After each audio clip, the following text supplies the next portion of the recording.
কেমন আছো বন্ধুরা? শুভ সকাল জানাই সবাইকে।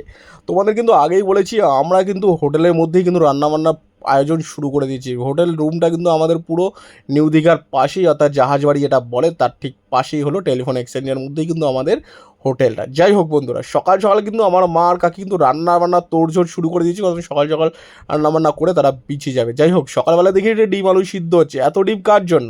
যাই হোক, এত ডিম দেখে আমি তো আর নিজেকে সামনে রাখতে পারলাম না। সুন্দর সুন্দর এরকম পরিবেশে আর সুন্দর সুন্দর এরকম যদি ডিম কাকি কেটে দেয়, তাতে বললাম যে আমার জন্য কটা, বলে তোর জন্য দুটো।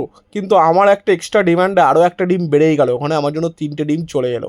যাই হোক বন্ধুরা, এখানে যখন তিনটে ডিম আমি পেয়ে গেলাম, তার মধ্যে কাকিকে বললাম একটু কায়দা করে দাও না, এর মধ্যে সুন্দর করে লবণ ছড়িয়ে দিল আর তার উপর দিয়ে দিল একটু সুন্দর করে গোলমরিচ। হ্যাঁ বন্ধুরা, ঘুরতে গিয়ে যদি এরকম বাড়ির মতো ট্রিটমেন্ট পাওয়া যায়, আর হ্যাঁ এরকম হলে তো কোনো কথাই নেই বন্ধুরা। বাইরে গেলে একটা ডিম তোমার 10 টাকা, কিন্তু দরকার নেই, 15টা ডিম কিনে আনলাম, বাড়িতে সিদ্ধ করলাম আর সুন্দর করে মজা নিয়ে খেলাম।